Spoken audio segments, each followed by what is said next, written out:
ભગવાન રણછોડરાયના દર્શન કરી શકતા હોઈએ, એના ઉપર ધજા ફરકાવી શકતા હોઈએ. એ ધજા રણછોડરાયની હોય, એ ધજા દ્વારકાધીશની હોય, એ ધજા સોમનાથની હોય, મહાકાળીની હોય, આબુ અંબાજીની હોય, એ ધજા કોઈ સ્વામિનારાયણ મંદિરની હોય કે એ ધજા કોઈ જૈન મંદિરની હોય. અહીં બધા બેઠેલાને કહી દઉં, ધજાઓ ફડાકા મારે એની પાછળ 1000 વર્ષ સુધી મારા દેશના સૂર્યોએ ધગધગતા લોહી રેડ્યા છે, એટલે ધજા ફડાકા મારે છે. કોઈને એમનો મનમાં કોઈ દી રાખવું કે આપણે 100 કરોડ જેટલા હિન્દુ હોઈએ, 100 કરોડ થી વધારે, તો 1 ના 2, 2 ના 4, 4 ના 8, 8 ના 16, 16 ના 32, 32 ના 60 થતા ગયા થઈ ગયા. એમાં શું એવું નથી?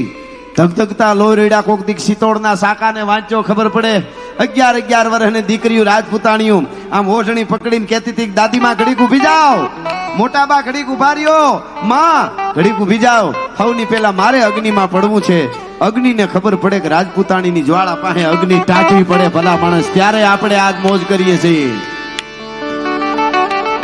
દરેક જ્ઞાતિ અહીંયા બલિદાનો આપ્યા છે. પણ હું એક તમને કહું અહીંયાથી, કારણ કે મારે રણછોડરાય એટલે કોઈ રણ છોડેલો છે એમ રણછોડ નહીં હો. એના ઉપર બોલવા માટે ઘણી કલાકો જોઈએ. ભગવાન કૃષ્ણ જેટલું કોક છોડી તો જોઈએ ખબર પડે. સાહેબ જન્મતા આ રણછોડરાય કોણ? જન્મમાં ભેગો મા બાપ છોડવા પડે. આપણે બધું પકડતું જવું ને આમ કે હું કાનુડા જેવો, પાછા જુવાનડા પાછા બાના ગોતે.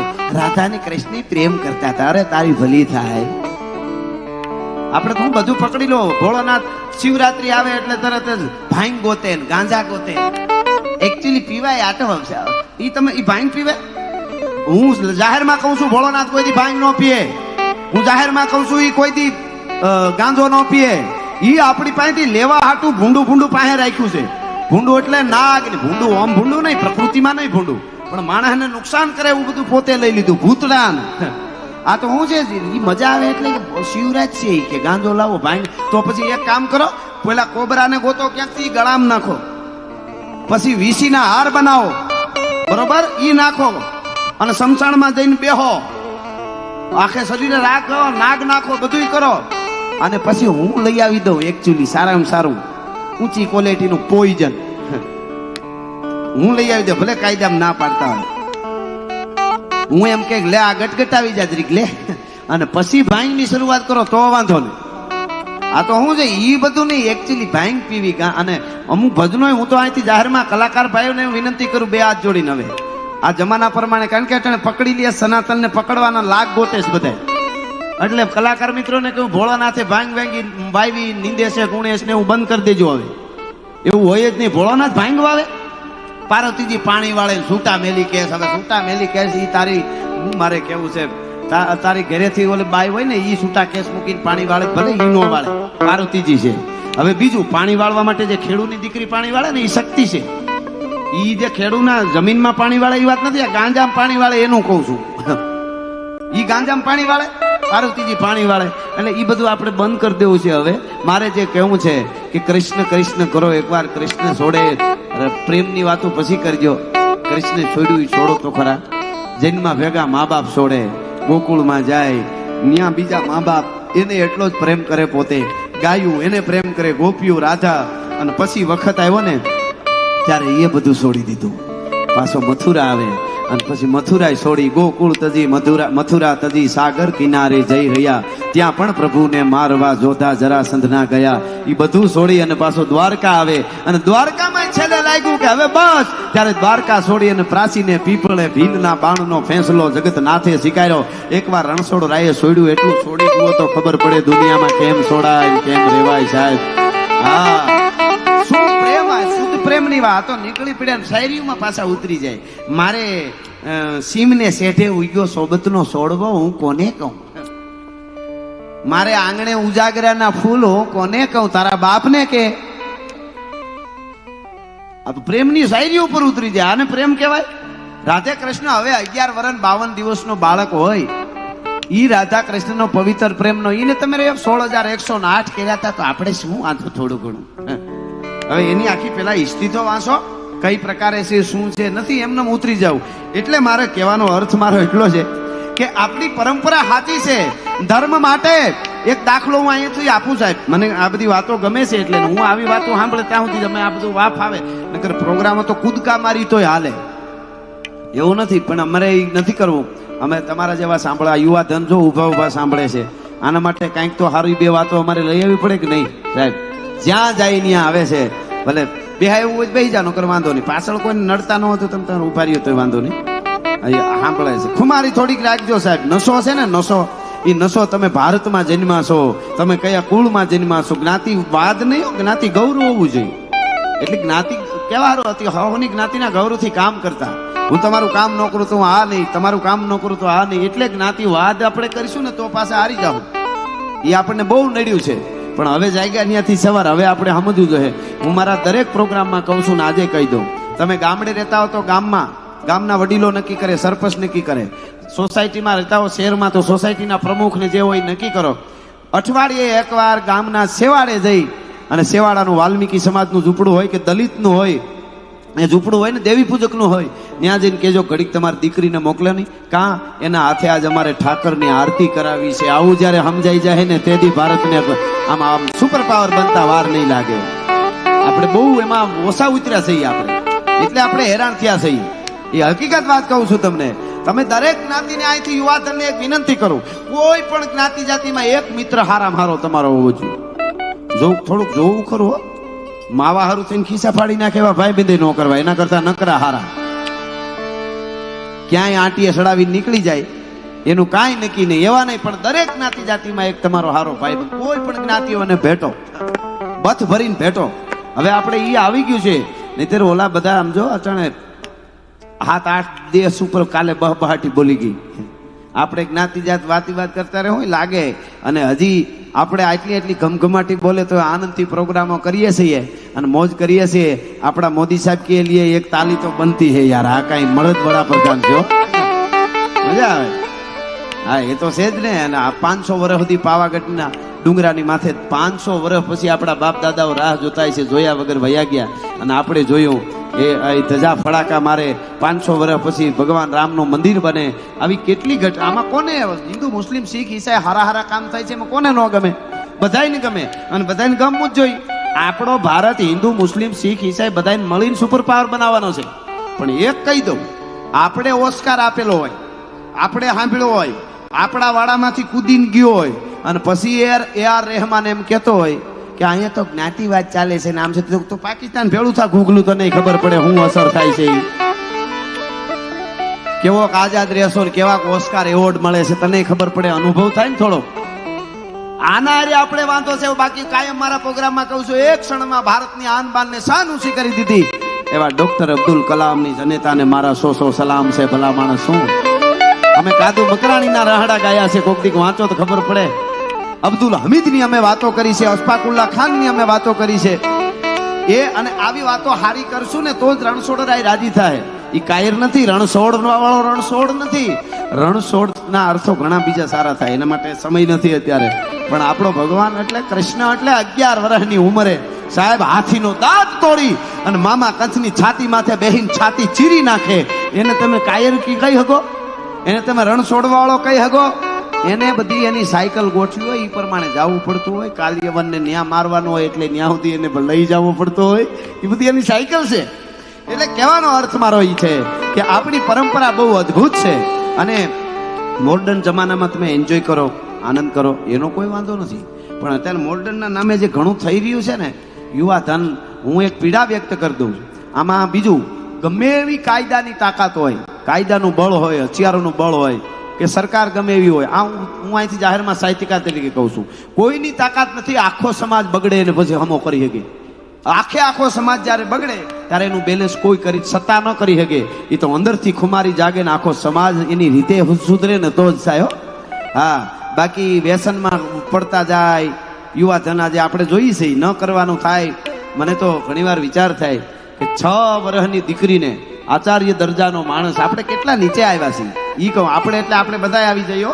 સમાજમાં કાંઈ ખરાબ ઘટના બને એટલે એમ ન માનતા કે ઓલો સમાજ બગડી ગયો. આપણે બધા આવી ગયા, ભેળા જ છીએ. આપણી બધાની જવાબદારી છે. 6 વર્ષની દીકરીને આચાર્ય દરજાનો માણસ બેહારી જાય ગાડીમાં અને એના ઉપર ન કરવાનું કૃત્ય કરે, તઈ અમને એટલો જ વિચાર થાય કે અમારો જોગીદાસ ખુમાણ નામનો બારવટીયો જેથી વગડામાં નીકળે. સાહેબ, બારવટિયા ન કરે. બારવટિયા એટલે 12 પ્રકારના જેને વટ. કોઈની બેન દીકરીની આંખમાં આંખ નાખીને વાત ન કરી શકે. એને નિયમ હોય જોવા ખાતર જોવે બેન કેમ છો એ વસ્તુ જુદી, પણ આંખમાં આંખ નાખીને વાત ન કરે. કોઈ ગરીબને લૂંટે નહીં, હગા ભાઈને મારી નાખ્યો હોય એવો માણસ હોય, મોઢામાં તણખું લઈને હાથ જોડી દે એટલે એના ઉપર ઘા ન કરી શકે. આવા 12 પ્રકારના વટ હોય ને 12 રૂપિયા કહેવાય. કેવડી વાતો છે કુમારીની, તમે જુઓ તો ખરા. ઈ આપણું ધન છે, એ ધન ન ભૂલાઈ જાય. મારે ડીવાયએસપી સાહેબ અહીંયા ગોહિલ સાહેબ બેઠા છે એટલે મને એક પ્રસંગ યાદ આવે ગોહિલવાડનો. ભાવનગર મહારાજ સાંભળજો, અહીંયા આમ ચૌહાણ સાહેબ, રાજપાલસિંહજી, તમે જુઓ તો ખરા આપણી ઘટનાઓ તો તમે જુઓ. યોગેન્દ્રસિંહજી, ગોહિલવાડ ભાવનગર મહારાજ નીલમબાગના બગીચામાં બેઠા હતા અને શિયાળાની તડકી અને સેજ આમ આમ આમ તડકીમાં બેઠા હતા. નીલમબાગનો આખો બાઉન્ડ્રી એની અંદર બેઠા હતા અને માણસો બધા તો કારભારી બધા આજુબાજુમાં ઊભા હોય. મહારાજ તડકી ખાતા હતા બેઠા બેઠા. એમાં એક ગરીબ માણસ, ભૂખ્યો માણસ, બહુ ભૂખ લાગેલી, 2 દીથા ખાધેલું નહીં, કાંઈ મળ્યું નહીં. એ નીલમબાગના બહારથી આમ બાઉન્ડ્રીનો વંડો હોય એની બહારથી નીકળ્યો. એમાં નીલમબાગની અંદર બોરડી, બહુ મોટી બોરડી ઉભેલી શિયાળામાં. એવા પાકેલા બોર આવ્યા. ઓલે આવો પથ્થર ઉપાડ્યો, પથ્થર પાણો, ભિખારી જેવો માણસ. એટલા જોરથી પાણો માર્યો, જેવી ભૂખ હોય ને એવો ઘા થાય. એટલા જોરથી પાણાનો ઘા કર્યો. એ ગમમ કરતો પાણો બોરડીની ડાળમાં લાગ્યો. બોરનો ઢગલો તો થયો પણ ડાળમાં ભટકાઈ નીલમબાગના વંડાની અંદર ગયો પથ્થર. મહારાજ ભાવનગર મહારાજ બેઠા હતા, એના કપાળમાં અહીંયા આવ્યો પાણો. સીધી લોહીની ધાર થયો. ત્યાં તો માણસો બધા સિપાહીઓ હોય ને એ વખતના, હળી કાઢીને દોડ્યા. આઝાદી પહેલાની વાત કરું, હળી કાઢીને દોડ્યા. આમ બહારથી ગેટથી જઈ અને બહાર જઈને જોવે તા તો ઓલો માણસે પોતાના કુર્તું જે પહેરેલું હતું એમાં આમ શાળમાં બોર ભરેલા આમ અને ઊભો આમ કરી ભરી રહેલો બોર. એને ખબર નહીં હોય પથ્થર અંદર લાગ્યો છે કોકને. સીધો એમને પકડ્યો, બોર હતો. મહારાજની આગળ લઈ ગયા, આમને બોર પકડ્યા, 2 બાવડા પકડીને લઈ ગયા અને કીધું, મહારાજ આ નરાધમે તમારા ઉપર પથ્થર ફેંક્યો છે, આનો શું ઈરાદો છે? તમે કહો તો આને ફાંસી લટકાવી દઈ, તમે કહો તો આમ ધડથી મસ્તક જુદું કરી દઈએ, અને સજા શું કરવી છે? અને તેથી ભાવનગર મહારાજ એને એમ કીધું કે પેલા એને પૂછવા તો દો કે એને કયા હેતુથી મને શું કામે પથ્થર માર્યો છે. તમે જુઓ તો ખરા, અહીં બેઠેલા બધાને કહી દઉં, નેતા હોય તોય ભલે, કોઈ મોટા અધિકારી હોય તોય ભલે, મોટા બિલ્ડર હોય તોય ભલે, મોટા ફેક્ટરીના માલિક હોય તોય ભલે, તમે મોટા માણસ હો, તમારી આજુબાજુમાં નીચે 15 જણાની ટીમ કે 20 કે જેટલી સંખ્યાની એ ટીમ હોય, એમાં એક જણો બહુ સારો બાપુ સાહેબ એમ કરતો હોય, એ તમારા માટે સારો હોય એવું નક્કી ન રાખવું હો. પાછું એક એવો તમને મળતો હોય ઓછો હોય, તમારી પાસે એવો ઓછો આવતો હોય, પણ એ તમારા માટે હાર પાર હોય, તમારા માટે ગમે એ કરવા એવો હોય. અને એક બાપુ હુડ નીકળી જાય ત્યાં સુધી સાહેબ જી સાહેબ, પછી સાહેબ કે આમ કાં થયું? તો કે સાહેબ થઈ ગયું લે, આ તે જ હુડ કાઢ્યું. આ વચ્ચે વાત કરી દઉં. એટલે આ એક જૂના જમાનામાં એક રાજાને એમ થયું, મહારાજને, કે આ મારી નીચે બધી ટીમ જે કામ કરે છે એ બધા મને કોઈ સાચું કે એવા છે કે બાપુ એમ જ છે. એમ એને એમ થયું કે મારે થોડુંક નિરીક્ષણ તો કરવું છે ને, સાહેબ સાહેબ જી સાહેબ એમ નહીં. એટલે એણે શું કર્યું, પૂનમની રાત્રિ હતી તો અગાસી ઉપર લઈ ગયા 10-15 જણાની એની નીચેની ટીમને, અને મહારાજ બેઠા અગાસી ઉપર આસન નાખીને બધા બેસી ગયા. તો મહારાજે વિચાર કરે ક્યાંથી ઉપાડ કરું વાતનો. એમાં યાદ આવ્યું પૂનમનો ચંદ્ર ઉપર આવેલો. તો મહારાજ આમ કરીને આમ જોયું, ઉપર જોઈને કે ઓહો તા તો 15 જણાની ટીમ હતી નીચેની, એ 15માંથી 14 જણા કે આહા લે. હજી તો મહારાજાએ ખાલી એમ કર્યું ઓહો તા કે આહા, સીધે મહારાજ કે બરોબર પાટો પકડાણો. એટલે મહારાજે આગળ કર્યું કે આહા તા તો ઓલા ભલું કર્યું, આ પણ હું એમ.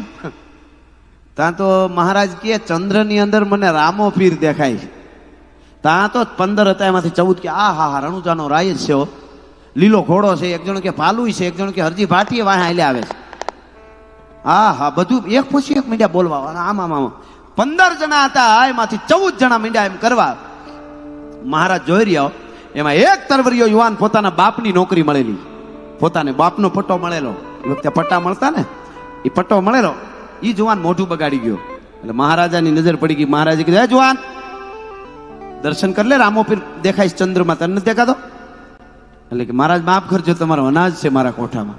ખોટું ન બોલાય, મને કાળા ધાબા સિવાય કઈ દેખાતું નથી. એ બધાને મોતી આવી ગયા હોય ને એવું લાગતું હોય ભલે. હવે સાંભળજો, એ બધાને દેખાય, મને ત્યાં તો 14 જણા બોલવા માંડ્યા, એને ન દેખાય. મહારાજ પાપીને દેખાય, બાપુને દેખાય છે, બાપુને ને અમને તને નો દેખાય? જો તો ખરો, સાહેબને દેખાય છે. સાહેબને દેખાય એટલે આપણે દેખાવું જોઈએ. સાહેબ એટલે બાપુને દેખાય, બાપુને દેખાય. એ કે મહારાજ, આ 14 જણા કયો, બધા મીંડા બોલ, મહારાજ આનો બાપે આવો ખોસર્યો હતો, હારું મરી ગયો, આને નોકરીમાં કાઢી મૂકો, પટ્ટો ઉતારી લ્યો. તમને રામો પીર દેખાય, મને દેખાય ને એને કેમ ન દેખાય? અમને બધાને દેખાય. એ પટ્ટો ઉતારી લ્યો ને તાર આનો બાપ એવો ખોસર્યો હતો એવું કીધું ને બાપ ઉપર વાત આવીને તરવરિયો યુવાન હતો એ હટી ગયો આખો. કેડે પટ્ટો હતો એ કાઢી નાખ્યો અને કીધું મહારાજ પેટ નહીં ભરાય તો ફોડી નાખી. પટ્ટો ઉતારો એની પહેલા આલ્યો તમારો પટ્ટો, બાકી મેં તમારું અનાજ મારા દાઢમાં છે, સાચું કેવું જોઈએ, મને કાળું ધાબુ દેખાય છે, બીજું કાંઈ નથી દેખાતું, મારે નોકરીમાંથી કાઢો તો અત્યારે જ નીકળી જાઓ. હવે સાંભળજો, મહારાજે કીધું એ જુવાન ઉભો રે, ઉભો રે, પાછો વળ, પાછો વળ, પટ્ટો પહેરી લે તું અને આ 14 જણાના ઉતારી લે. આવા કઢી સટાએ જ અમારા રજવાડાના હુડ કાઢી નાખ્યા છે ભલા માણસ. બાપુ કે તો સાહેબ કે એમ ન હોય, કેવું જોઈએ કે આમાં હેરાન થઈ જાવ સાહેબ, કરવું હોય તો કરો, પછી મને ન કહેતા.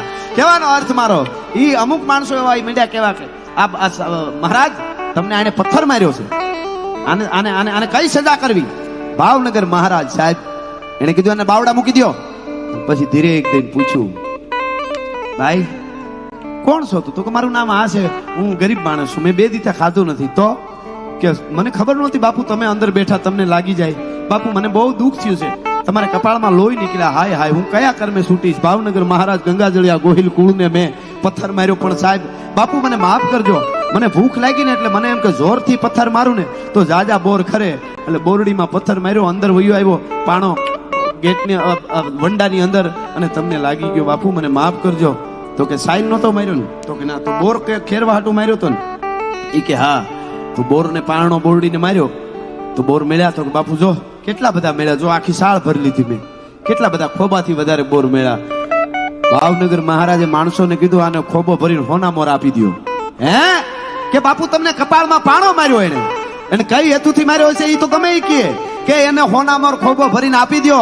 એક મૂંગું ઝાડવા ને કોઈ પથ્થર મારે ગરીબ માણસ અને ખોબો એક બોર દેતું હોય તો 18 પાદર નો ધણી ભાવનગર મહારાજ એને ખોબો એક હોનામોર નો આપું તો મારી જનેતાનું ધાવણ લાગે. શું સંસ્કૃતિ છે, શું સભ્યતા છે, શું આપણા સંસ્કાર છે, શું આપણી પરંપરા છે, એટલે આ વાત છે.